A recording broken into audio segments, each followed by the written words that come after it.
to look at every level of office around you and support Democrats who actually fight, because those are the ones that can win against Republicans. I would not be telling you the truth if I didn't tell you that within the Democratic Party, there are billionaires who have undue influence. Democrats have turned their backs on the working class of this country. That was Senator Bernie Sanders and Congresswoman Alexandria Ocasio-Cortez drawing more than 30,000 supporters in Denver on Friday. By the way, chat. By the way, that argument that the left is the only people that will actually fight the right has been the strategy that I've been trying to get them to pursue for literally 9 years. I've been trying to get people to be like, these centrist Democrats love Republicans. If you hate Republicans, you need to vote for us. That has always been I've been trying to get people to do that strategy for years and years and years and years and years. And here's my issue. Is I don't even really understand the strategy that people are pretending to pursue here, right? Which is like, we're going to run as independents, which means we're going to be running, you know, let's say we're in an average district, right? If you run as an independent, it'll have one of two outcomes. Either you're in a district that's so left wing that the Republicans are just can't win, which is very, very few districts if you split the vote two ways, right? Like if you're splitting the vote 30-30-30, then, you know, the places Republicans could win on a first past the post basis massively increases, right? So that's the first concern, right? Which is, okay, you want to run as an independent, and the Democrats are not going to give it up to you in seats like that, right? They're going to run to the end. And so you're going to be fighting Democrats as well as Republicans already, right? But you're going to be doing it as an independent with no backup?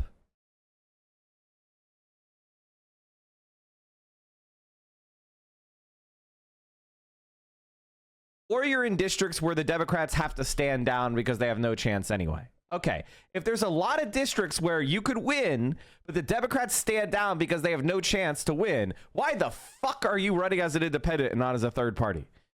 If your ideas are popular, but the Democratic brand is shit, why the fuck aren't you running as a third party anyway? Why aren't you? And by the way, it's not third party. It's new biggest party. Okay? Third party implies you're a loser. We want to make the Democrat a third party. Like, that's what we want to do. We don't want a third party. We want to make the Democrats into the third party.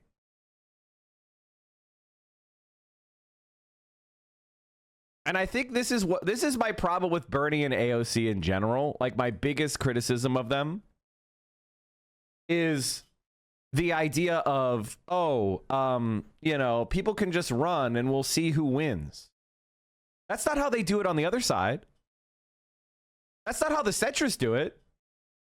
The centrists don't go, well, we'll just see who wins.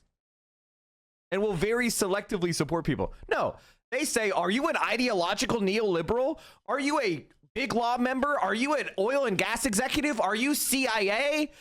Here's millions of dollars. We'll do fundraisers for you. Do you hate abortion? We'll do fundraisers for you. Are you anti-trans? We'll do fundraisers for you. That's how the centrist Democrats operate. They don't sit back and go, well, we'll figure it out.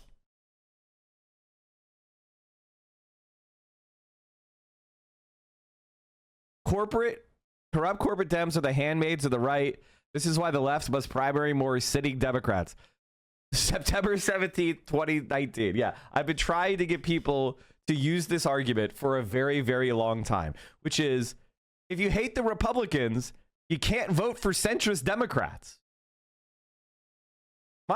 Fundamentally, I just don't have any faith in the Democratic Party as an organization to be good faith.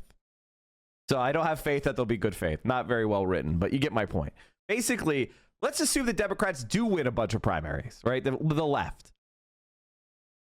The Democratic Party is not represented by the person you agree with the most who's a member of the Democratic Party. The Democratic Party's policies are the policies of the most right-wing Democrat in the Senate.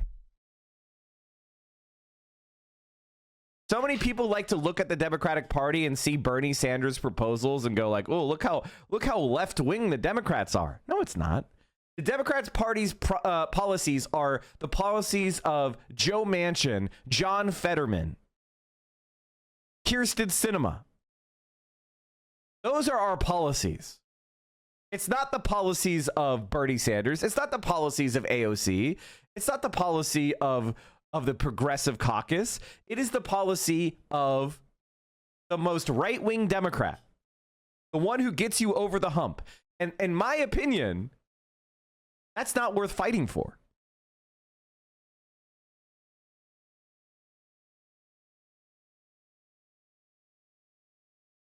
And I think the Democratic Party would be stronger without those people in it.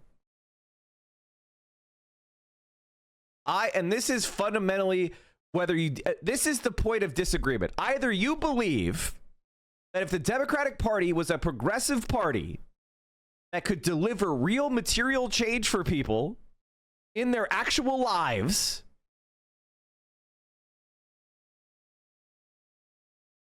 right? That would make them more popular. That's my opinion, right? If a charismatic leader deployed real material change and made people's lives better, the Democratic Party would be more popular than it is today. That is my political belief. Why do I believe that? American history, FDR, LBJ's landslide, various other examples throughout our history of when you go big, you win big. As far as contemporary examples, I look to Mexico with Morena basically breaking the two-party system there. It was really a 1.5 party system and completely annihilating the standard corporate parties and now has an 80-something% approval rating after 6.5 years in power of delivering for everyday Mexicans. So I see it happening there. And so my political beliefs are premised on the idea that when you do good shit, people will like you more. And people who don't now think of themselves as even entertaining voting for a politician would love that politician.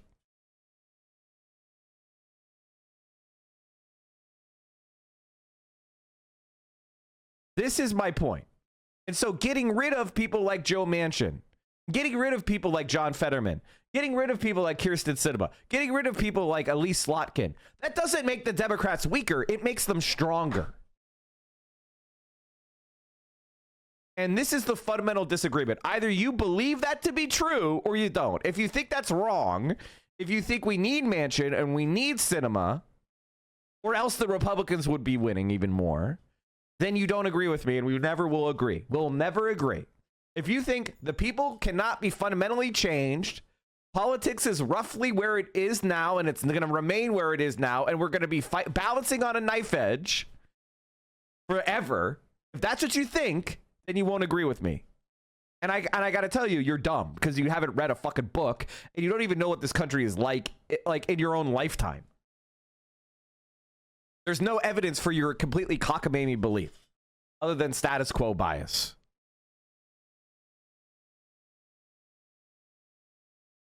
This is Democracy Now!, democracynow.org, The War and Peace Report. I'm Amy Goodman. After the rally about whether the Democratic Party can do anything to slow President Trump's agenda. Bernie is back. Hey, Mr. Trump, people fought and died to create a democratic society. You're not going to take it away from us. 83-year-old independent Senator Bernie Sanders is drawing crowds even bigger than he did as a presidential candidate. Feeling the burn. Yeah. For the past... Well, I mean, part of the reason why he's drawing more people is because he's not running for president, right? And so this is coming out of left field. This is what you guys don't get. I think a lot of people have been asking, what is the point of this? And I want to explain to you what the point is. The point is, one, to show that people are resisting Trump, that they don't agree with what Trump is doing, number one, which is incredibly important. Because if you don't show a bunch of people saying they don't agree with it, then there's going to be more compliance and more surrender. So just from the point of view of, the conversation of whether what Trump is doing is popular or not, this is incredibly important for that. Number two, the establishment doesn't expect it, right? The establishment is getting fucking blindsided because it's not a presidential cycle, right? And they only do rallies when they can get something from you. Bernie Sanders going around and doing rallies is something that they don't expect. The third thing is he's changing the conversation. Who are the people that are actually fighting Trump? Hakeem Jeffries and Chuck Schumer are saying, we're too weak. We can't fight back. There's nothing we can do. Oh, no. Oh, guess we have to pass all your policies. Oh, bleh. Bernie Sanders is saying we can fight back. And so the rank and file Democrat, it has a choice. Bernie Sanders hates Trump and is fighting Trump, or Hakeem Jeffries and Chuck Schumer are enabling Trump. And so this creates a situation where Bernie and the people who align with him are more popular among the base. And that sets us up in the future. And then finally, hopefully, and I hope they get better at this, organizing people into local organizations. Now, if you have a DSA chapter, if you have a PSL chapter, and you are not going out there to organize people, and I want you to understand something, chat. The strategy to organize should not be Bernie Sanders is a sellout. We're the real people. We're the real resistors. If that's your strategy, you're a fucking idiot. You should be going out there and saying, we are the people in the community that are doing shit to fight back and pressure our representatives and pressure our politicians and pressure our systems here. So if you want to fight back, join us. That should be using your that's the opportunity. You're getting all these people, right? I'll give you an analogy to as a Twitch streamer. Let's say I have the opportunity to go on Hassan's stream, or I have the opportunity to go on Asmongold's stream. Which stream?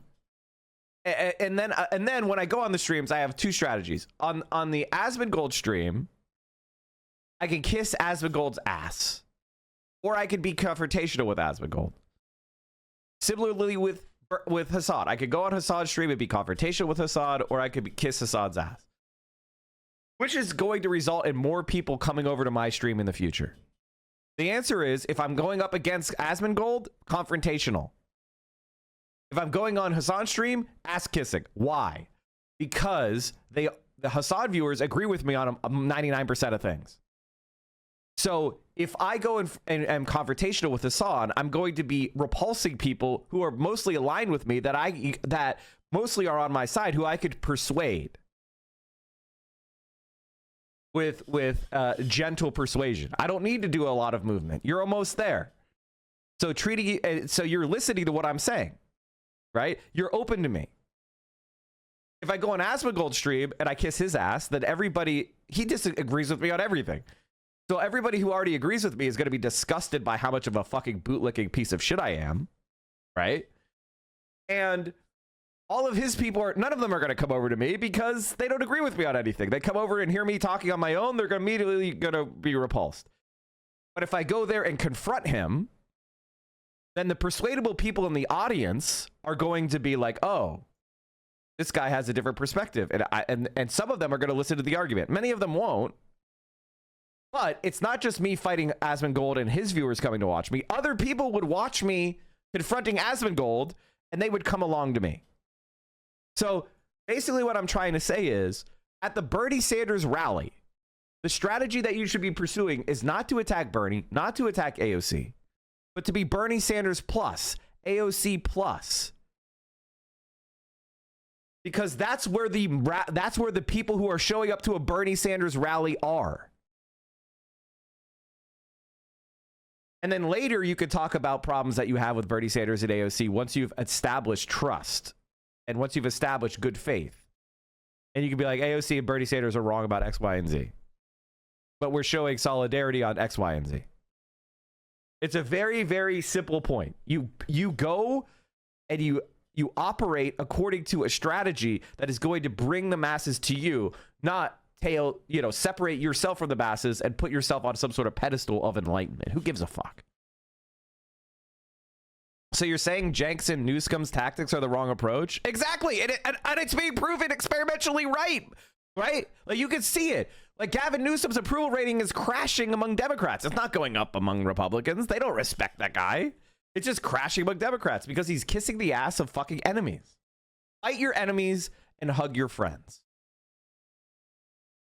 And here's the thing about Bernie and AOC. I think a lot of people don't like, the number one criticism I get is that Mike is a sock dem who likes Bernie and AOC. And it's very funny because it couldn't be farther from the truth.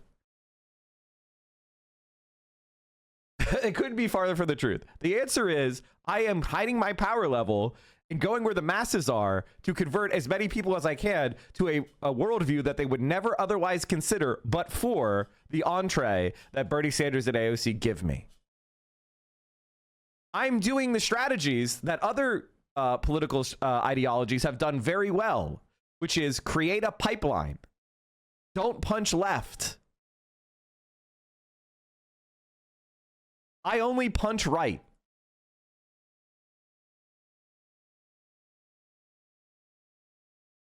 And the normal, everyday, average person in their mind, and if you disagree with this, you are fucking wrong. All right, this is the most important point. This is the disagreement I have with people like Adam Panada. For the average, everyday person, Bernie Sanders and AOC are the left. I'll say that again. For the average, everyday American, Bernie Sanders and AOC are the left. That's it. Isn't punching anarchists punching left? No, anarchists are just liberals.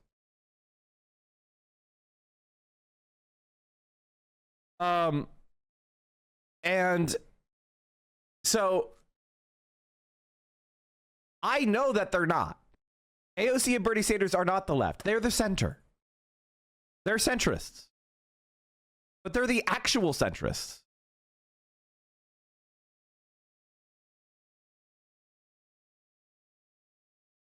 They are the actual centrists. They're the people that we should be arresting in our new utopian society as being reactionary. That's my goal. My goal for my politics is to make Bernie and Sanders and AOC seem like right-wingers. But you don't do that by isolating yourself off in some sort of academic bubble and social bubble. You say, okay, people, what are people excited about when they watch Bernie Sanders and AOC? Are they excited about supporting, some sort of mush-mouthed, like, liberal Zionism? Are they excited about, like, what are they excited about? What are they talking about? They're talking about peaceful foreign policy. They're excited about expanding the social safety net. They're excited about a Green New Deal. And the Green New Deal, by the way, just in case you didn't know this, if you're a fucking dumbass, has a foreign policy aspect of giving a lot of money to developing countries to help them develop without using, not doing it in a USAID, we're going to replace your government way, but rather to help them get out from under American and European neocolonialism. It's part of the Green New Deal. Is a 21st century good neighbor policy.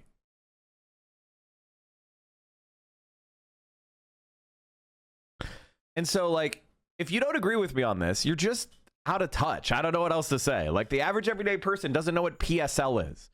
The average everyday leftist doesn't know what PSL is. And it's not because they're wrong about shit. Actually, I think a lot of the people that are cranky lefties are mostly right about things. The problem is not that you're right. The problem is that you don't have the masses. And I don't think shitting on Bernie and AOC is going to achieve you the masses support that you think it is. If anything, it's going to disempower, deorganize people. And that's the opposite of what I want to do. I want to build up.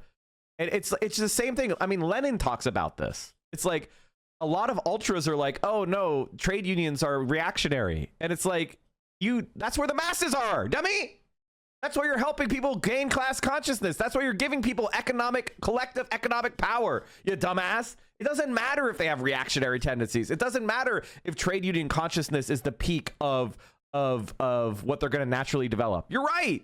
And it's still worth gaining. But Bernie and company are also betraying the masses by not guiding them to any real organization. Of course they are. And soldiers are imperialists. Soldiers are just men and women with military skills. That's all a soldier is.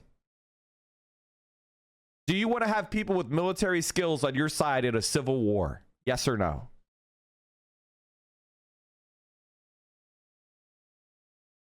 Imperialists are the ones who order the soldiers to do imperialism, not the soldier. The soldier's a guy. And yeah, a lot of soldiers commit horrifying crimes that are not good people. Who gives, like, what's your point? So fucking what?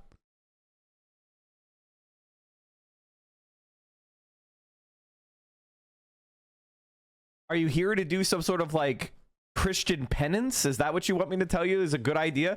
Here's what we need. We need a lot of people who know how to do L-shaped ambushes on our side. That's what we need. There's a reason why the Russian Revolution and the Chinese Revolution won. They had military skills on their side. Now, it doesn't mean that joining the military is good and that you're doing good things and that nothing is wrong. No, a lot of people in the military did horrifyingly evil shit in the name of the United States of America, the imperialist power. Yeah, no shit. And the same was true of military members who fought for the, for the Russians and for the Chinese nationalists.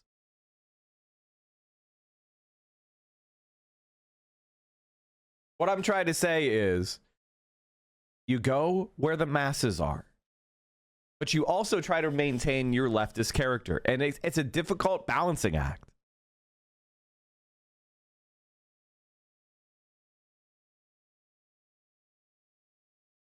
AOC and Bernie are priming people to fight. It's our job to go out there and organize and harvest those people to fight. Exactly.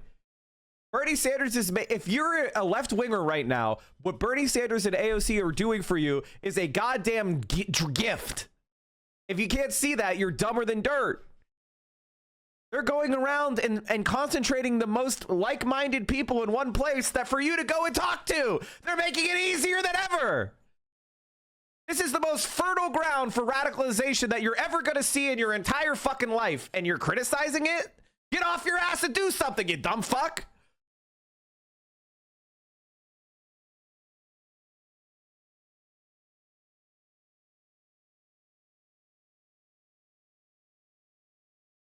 Like that is the reality.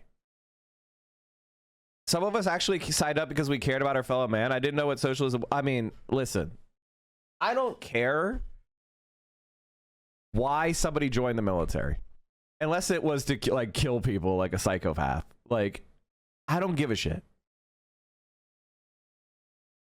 I don't give a shit. I just know that in war is fought by people who know how to fight it.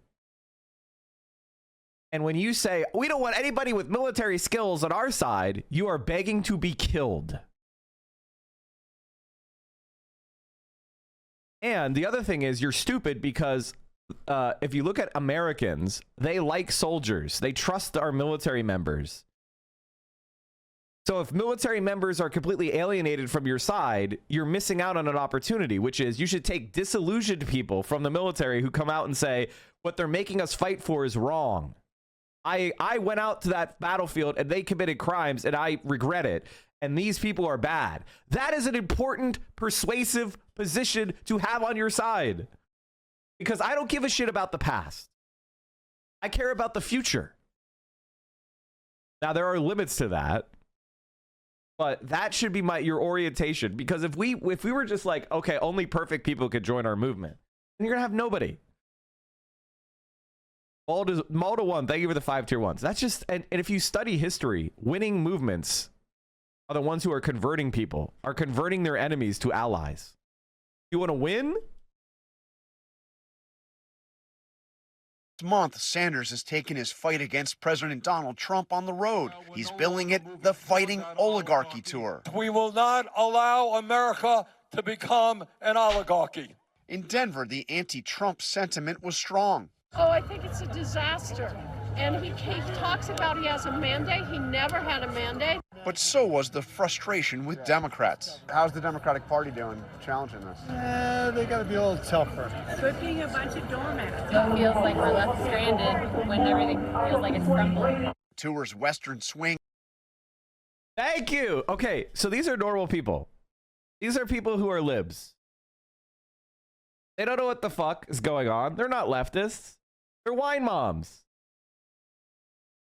This is how I know somebody's not in their community. If you don't have and organized a bunch of women that look exactly like this, then you're not in touch with your community, because here's the dirty little secret, you fucking internet gremlins. Women like this are the ones that are holding up every fucking mutual aid organization that you can come up with. So I know somebody is fake as fuck if they're like, who cares about wine moms? It's like, what? Well, then you do nothing then. You literally do nothing. I know that 100% off the bat. A bunch of doormats. It feels like we're Stop being a bunch of doormats. left stranded when everything Being feels left like stranded. it's crumbling. Tour's Western Swing, Sanders was joined by New York Congresswoman Alexandria Ocasio-Cortez. It seems pretty clear to me, by the way, that Bernie Sanders is setting up AOC as his protege, or is his, you know, and you may not like that, and I understand why people don't like her. I get it.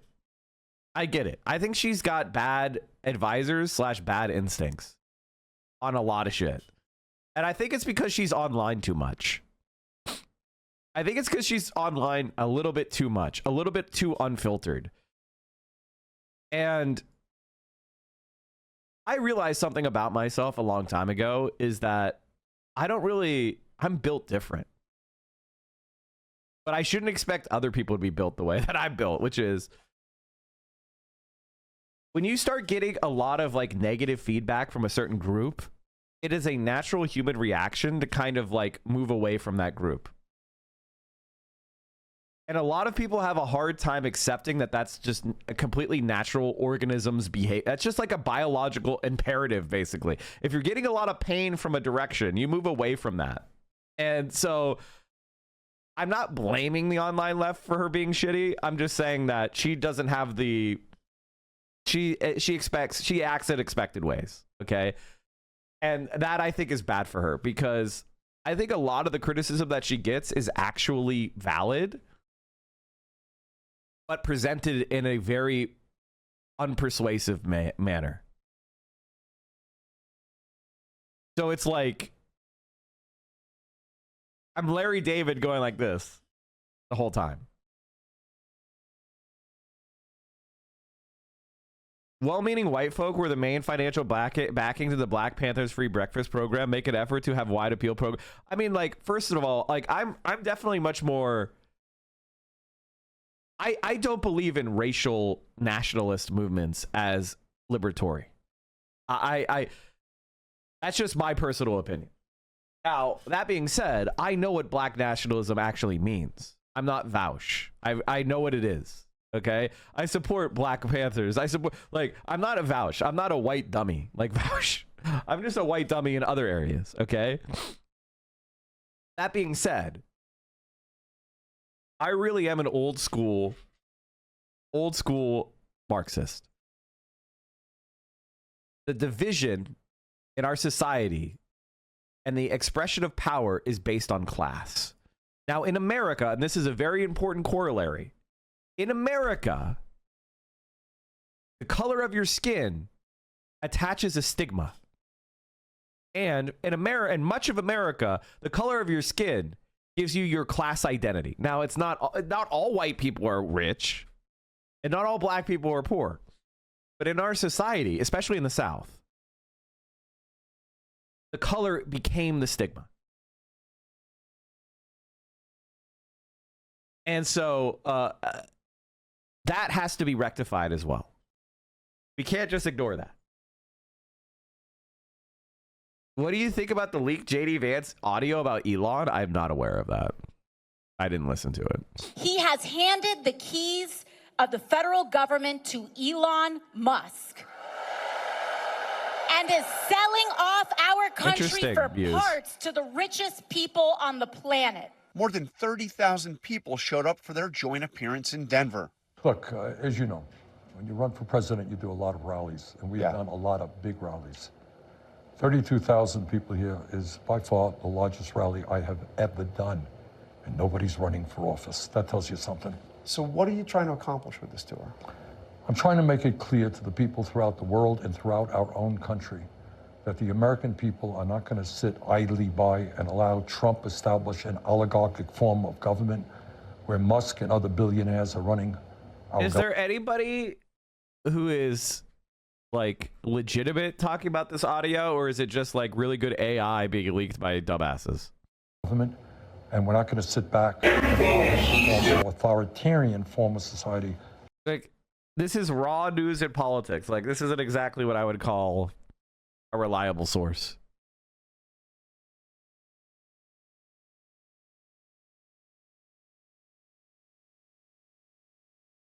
Do you know one of us on Hassad's stream the other day and said they're unemployed? I have no idea what you're talking about. That sentence is not... That sentence makes no sense. Undermining the Constitution, freedom of speech, freedom of assembly, and undoing what what the founding fathers of this country did in the 1790s, separation of powers. The IOF just murdered Hossam Shabat in Gaza. He was the guy in contact with Hassan. They literally murdered him via drone strike. Yeah. Yeah. The journalist that Hassan was going to go to Gaza with was just killed by a drone strike. Yeah, I retweeted that earlier. I was going to get to that.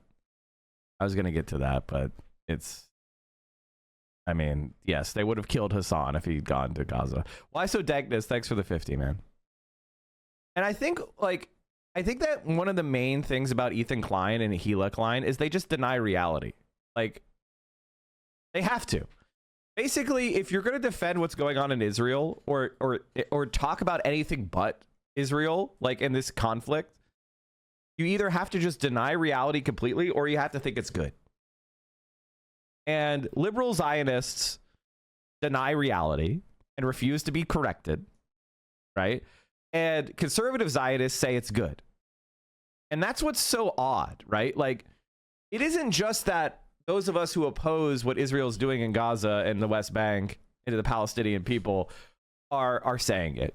It's that conservatives are like, yes, we will exterminate them all. And yes, they have the right to rape the prisoners. And it's like, wait, can't you hear your own side, Hila? Can't you hear your own people? The people in government?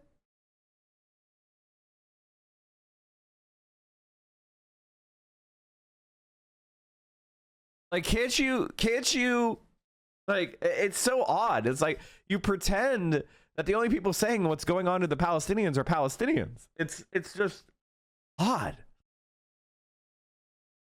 Ethan is not a liberal Zionist when it comes to Israel. He's a conservative. Oh yeah, I know.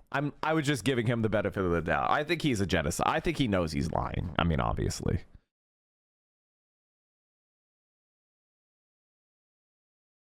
Making sure that no one person had an extraordinary amount of power. And that is precisely what Trump is trying to do. He wants it all. He doesn't want Congress. He doesn't want the media. He doesn't want the judiciary. He wants all of the power. We cannot allow him to have that. Well, I hear you telling people out there, fight back.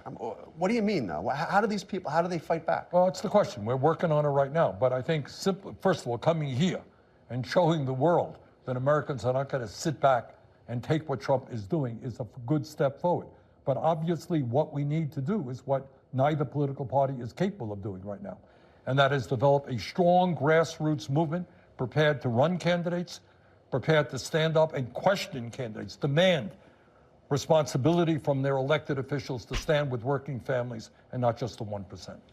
I've been covering you for a long, long time. I've heard you railing against millionaires and billionaires for a long time. Hey, guess what? Is it different? Turns out a few other people are catching on to that, right? Yeah. I have been talking for many years about this country moving toward an oligarchy. And I think anybody who is not dumb, deaf, or blind 6 months, hell yeah, is seeing precisely what is happening. Trump's inaugural, right behind him, 3 wealthiest guys in America. You know, Lincoln talked about a government of the people, by the people, for the people. Remember? Well, we got a government of the billionaire class, by the billionaire class, and for the billionaire class. That's what we have. So we're about 60 days into the Trump era, the second Trump era. How would you grade the Democratic Party's response? Well, I would take us back even 2 years before that, before Trump was elected, and saying that it saddens me that when the Democrats had control of the Senate, they did virtually nothing for working people. And I have to say that I'm a member of the Democratic caucus as an independent, so I'm not going to lie to you and tell you otherwise. Yeah. And since then, do I think the Democrats have been effective in rallying the American people, in stopping Trump's movement toward oligarchy? Evan Fist, thank you for the 20 tier ones. Hell yeah. Look at that, chat. We got a hype train going on. If you enjoy the content, please consider supporting the stream by subscribing at tier 1, tier 2, or tier 3. In authoritarianism? No, I don't. Is there anything that you think Trump has done right? Yeah, I mean, I think cracking down on fentanyl, making sure our borders are stronger. Look, nobody thinks that illegal immigration is appropriate. And I happen to think we need comprehensive immigration reform. But I don't think that it's appropriate for people to be coming across the border illegally.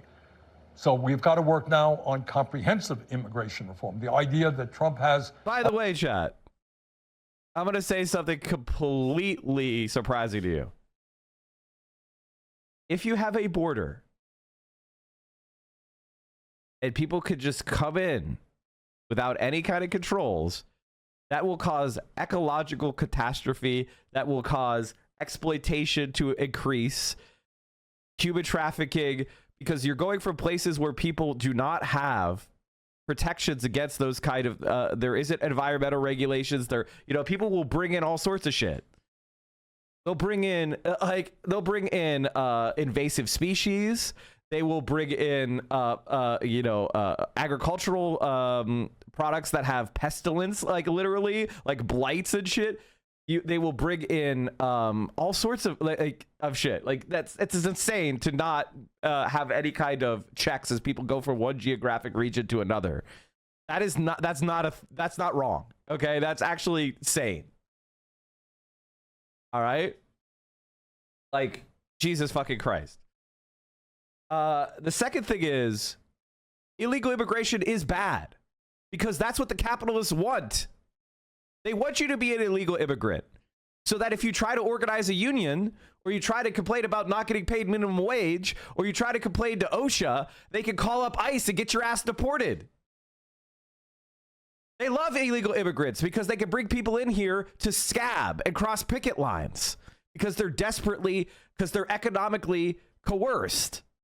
It's an insane anarchist position to be like, no, you should just ignore the way reality actually is and just say, oh, we should never have any kind of border controls, no matter how much damage it does to our environment or our ecology. We should just ignore that because I want to stand here and pretend like I know what I'm talking about. No, you fucking don't. Give me a fucking break.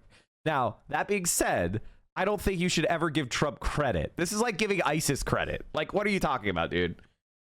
What the fuck are you talking about? You don't have to hand it to Trump, ever. This is just called being dumb. All right? I want to defend the point of, yes, we should have some sort of controls to prevent ecological catastrophe and human trafficking and the use of coerced labor to undermine, the organizations of labor that exist in this country to create a hyper-exploited underclass. We shouldn't have that. And Bernie Sanders, that's what Bernie Sanders is talking about. He's not talking about we should have no immigrants because he's racist. Like, Jesus fucking Christ, give me a break. Like, give me a fucking break. Stop thinking like a fucking moron. All right? Like, Jesus Christ. Do you know what Joe Biden was trying to do? Joe Biden was literally trying to give ICE agents the power of the Gestapo. The way that, Donald Trump is ordering ICE agents to act right now, Joe Biden was trying to give them by law. Luckily, he failed. So that means that Donald Trump is just doing this shit illegally, but Joe Biden tried to make it legal in the first place.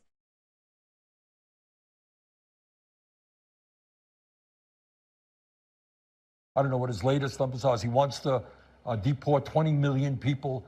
What? There should be any borders. If you disagree, you're the lib. You're a fucking idiot. You're an actual idiot. You're an actual fucking moron.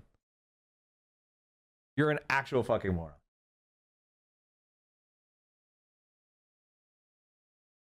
Human beings have technologies like jet aircraft, which allow populations to transfer from one part of the world to the other in a single day.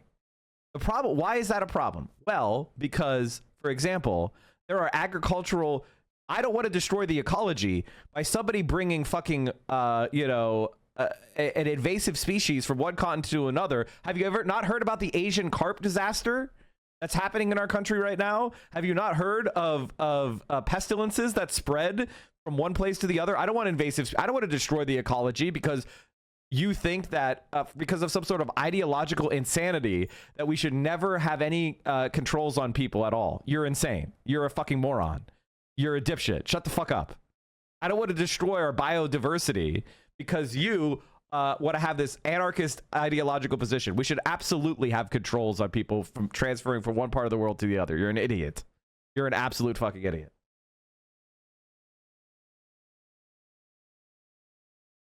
The second thing is, I want to live in a world, a unified one world government too. I do too. I want to have a unified world with no political constraints on people moving from one place to the other. I want to have even development across the world, right? That's my political goal. But it doesn't, what is the best way to achieve that goal? Is the best way to achieve that goal to cause mass migration of billions of people from underdeveloped regions to developed regions, causing mass disruption, ecological catastrophe, problems of social cohesion, empowering the far right? Or is it develop the underdeveloped places by ending exploitation and allow people to have freedom from a position of equality and not freedom from the position of, if you live in this country, we get paid $1 an hour. If you move to this country, you get paid $25 an hour. Of course, people are going to move to the place where they go $25 an hour. But is that actually good for them or the human race?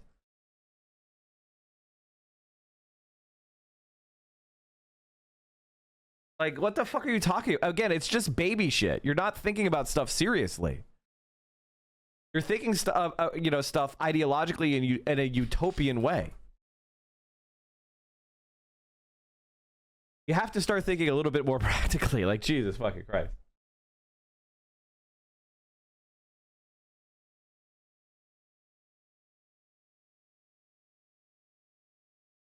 There's also a way of accepting Republican framing.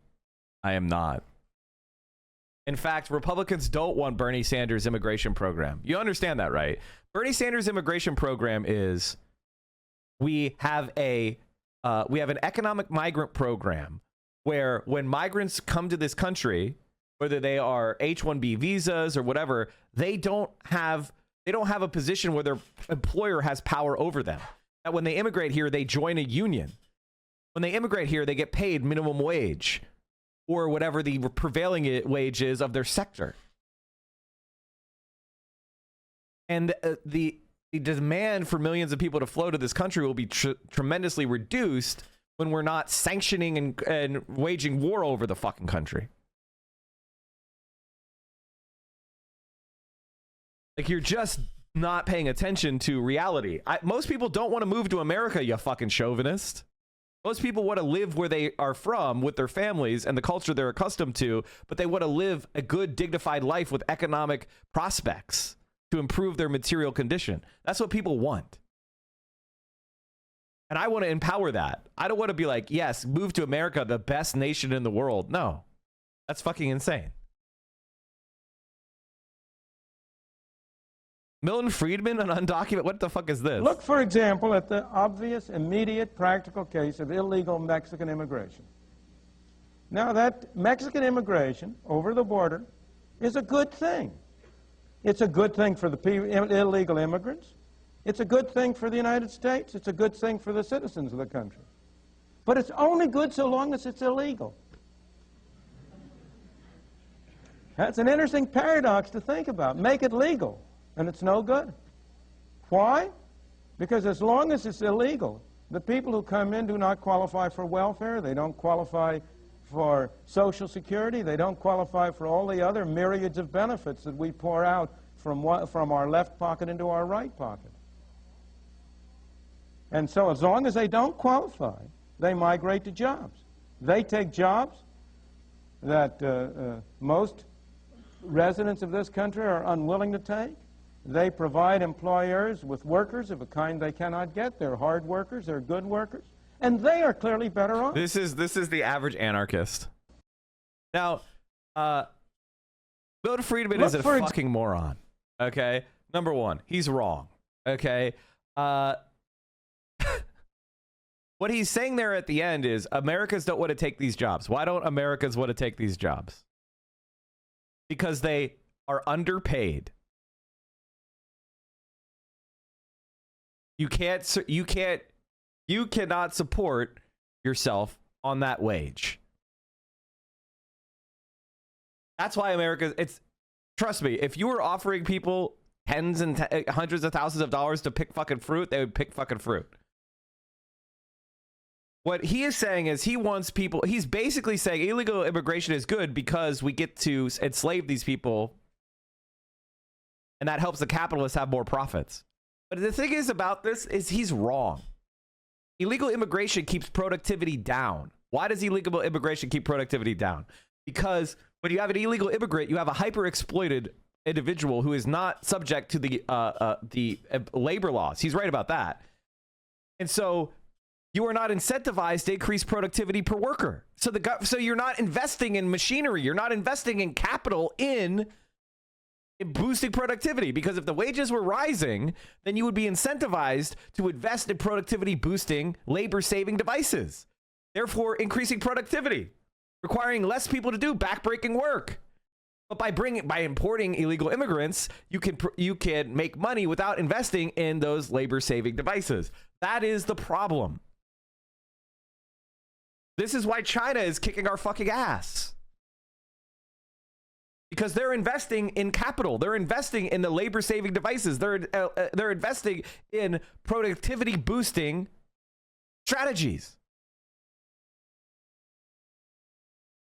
Again, a lot of anarchists are going to disagree with me. They're just going to say that borders are a scar on the world, and Mike's being a fascist again. And it's just like, no. I'm actually talking about how the world really works in our society today, not your imagined utopian future.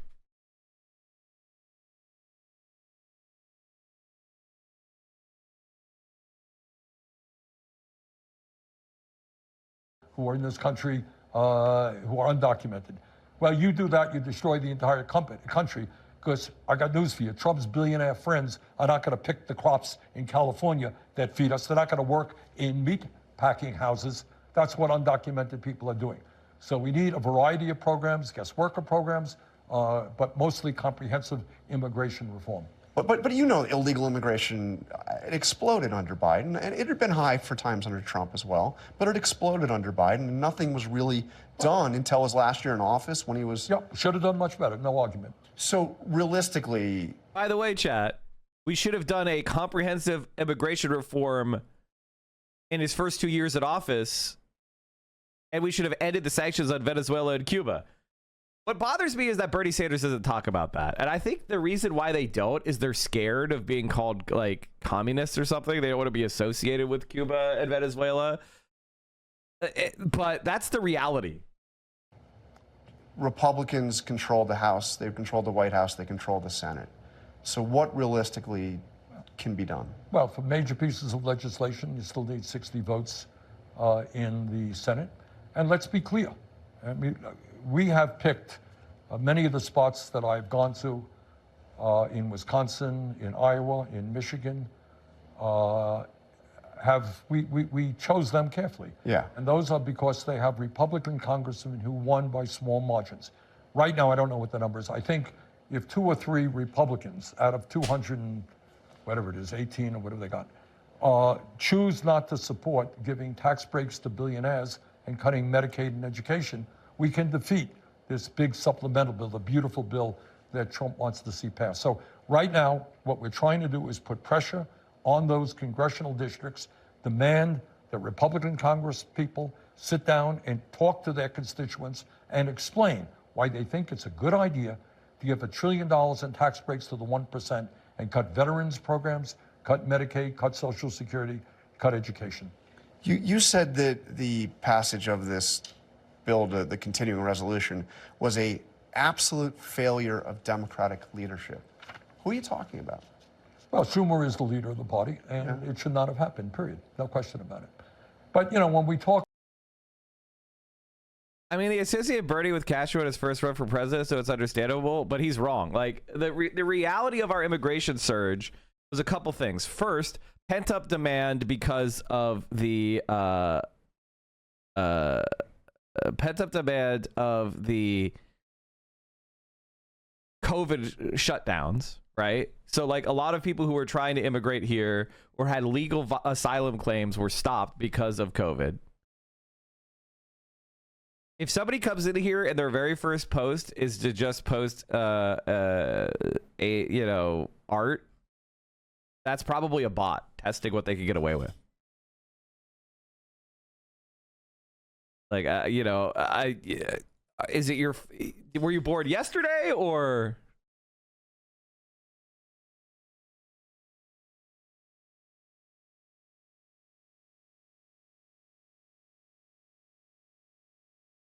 A little off topic, but it's funny how far back the anarchists versus Marxists go. This is a clip from the movie The Young Karl Marx.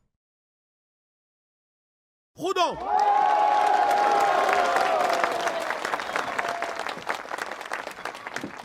Chers amis, compagnons, citoyens, c'est avec plaisir que je prends place parmi vous à ce banquet républicain.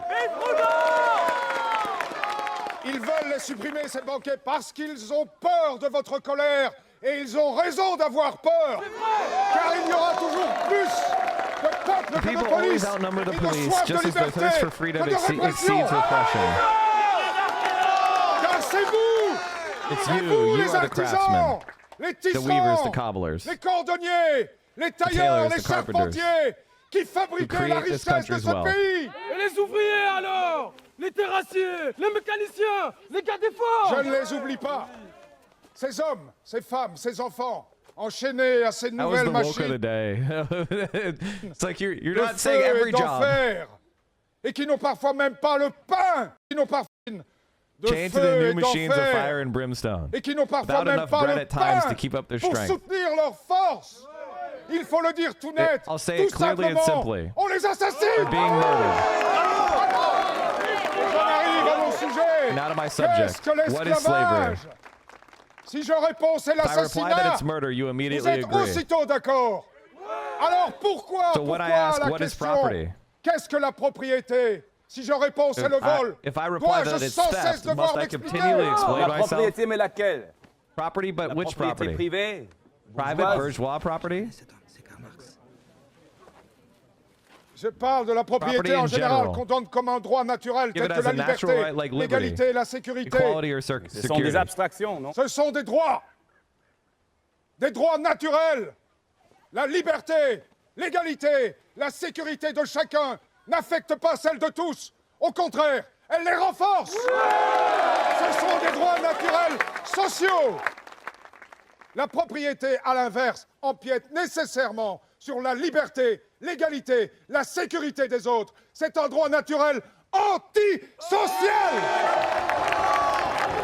C'est pourquoi je demande non son extension à tous, mais tout simplement son abolition. Bravo! Viva! À moi la propriété! À moi le roi! L'État! Vive l'anarchie! D'accord, Michael, d'accord, je suis d'accord avec toi. Mais attention, les oreilles ennemies nous écoutent.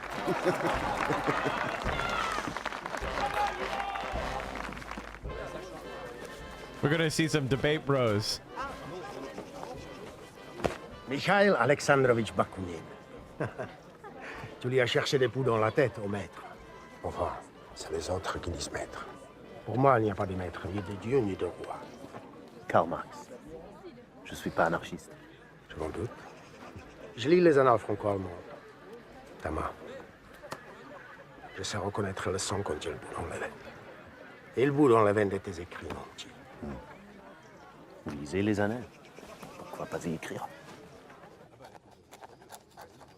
Oudon, je te présente Marx, les annales franco-allemandes. Bonjour. Marx. Enchanté. Ma femme, Jenny. Enchanté. Bonjour. Grun me traduit les annales. Ah bon? Alors il doit le trahir. Je crois, jeune homme, que vous aimez la bagarre ou en tout cas la dispute. Dites la contradiction. C'est vrai, vous êtes hegelien. Je suis surtout matérialiste. Vous ne m'avez pas répondu sur la propriété. J'en ai donné une définition, je crois.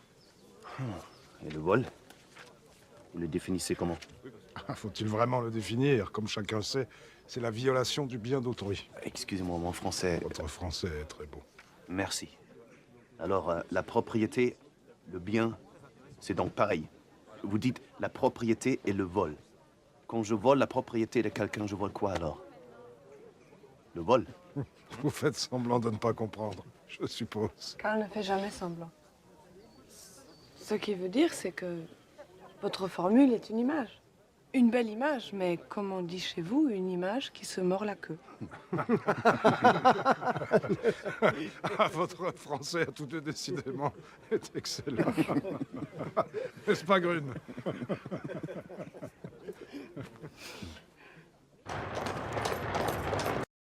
Jenny the Chad. Talk about Democratic leadership, we're talking about the Democratic Party in general. You know, so look, there's been nobody more critical of Chuck Schumer than I have been. And not just on this thing. But the bottom line is not just Chuck Schumer. It's not just Chuck Schumer. It is you got a Democratic Party in general that is dominated by billionaires, just as the Republican Party is, that is operates under the leadership of a bunch of inside the Beltway consultants, very well paid, who are That's what I wonder. Then it's like, okay, Bernie Sanders, I completely agree with you. So why is the Democratic Party a good vehicle for what we're trying to do? I understand that if we run as a third party, we probably won't win a majority in our first run. No, of course not. And if that were your standard, then you should never run as a third party, ever. And the Republican Party would not have formed. Maybe the gradual abolition of slavery would finally have completed this year.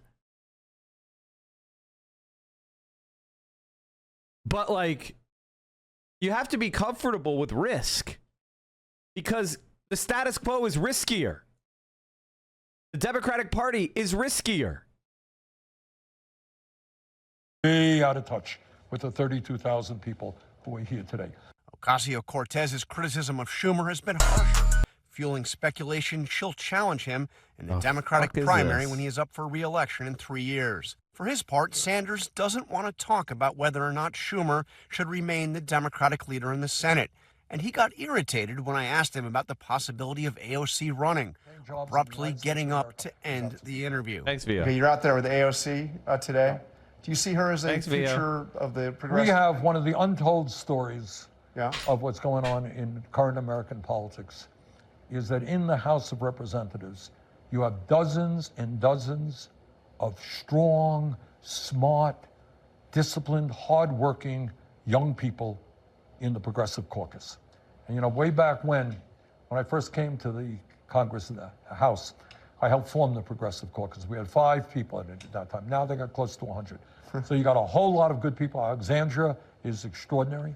I am so impressed by her work in Congress and she inspires young people all over the country. Would you like to see her join in the Senate?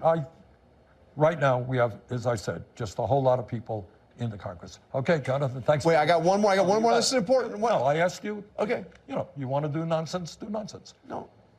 I don't want to talk about inside the Beltway stuff. I got 32,000 people. I was just asking you about AOC because she was out there with you. No, fine, but I don't want to talk about this. What was the last question? I was just going to ask you one more question about you. I mean, that's all. I was literally your last. What is your question? Well, I mean, it's easier if you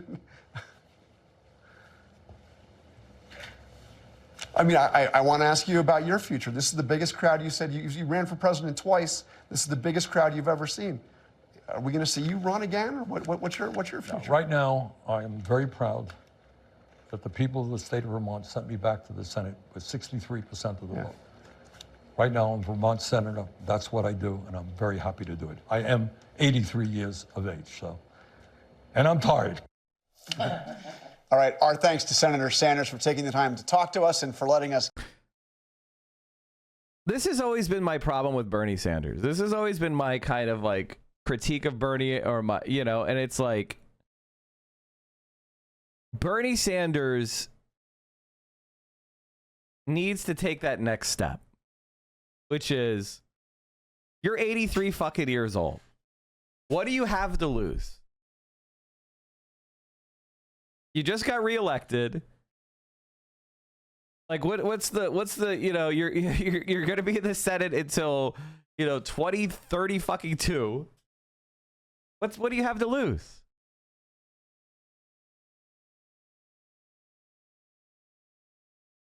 You think Bernie or AOC will endorse Zoran? I don't know. I don't know. I don't know the intricacies of New York politics and why there's so much discord on the left. Seems like there's a lot of personalities. Hassan said he will try to make it happen. I mean, like, it's delusional to think it's anybody. It's gonna be Zoran, or it's gonna be Zoran or Andrew Cuomo. Those are your choices. Like, there's no other choice. Maybe they're waiting until, you know, maybe they're waiting until closer to the election so it has more of a boost, you know, closer to the actual vote. That would be my guess.